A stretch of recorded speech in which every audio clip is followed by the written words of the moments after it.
prayer 5 times a day.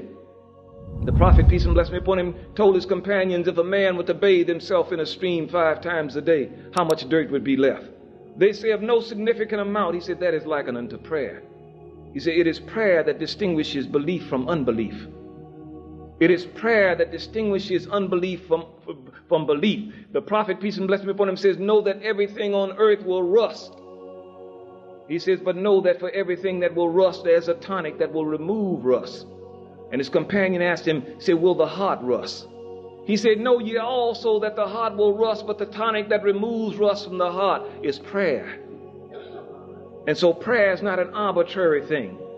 It has been commanded upon us to do 5 times a day at a prescribed time and in a prescribed manner. Because again, you're talking about bringing about the change. You're talking about being able to deal with the situations that you find yourself confronted with today.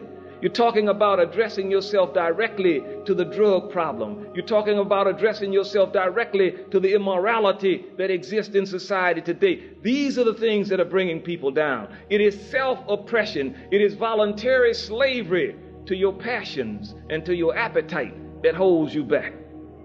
It is in this sense that Allah subhanahu wa ta'ala has commanded upon us that we begin to practice the program in such a manner that it reflects and it amplifies the fear of the Creator, the fear of Allah. So the Prophet put great emphasis upon prayer. So much so that he said, if men would stay away from the morning and the night prayer, that if it were not for the women and children, he would order their houses to be burned. He never sought exemption from prayer.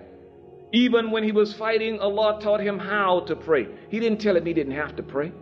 Because again, that was the line of communication between man and his Creator.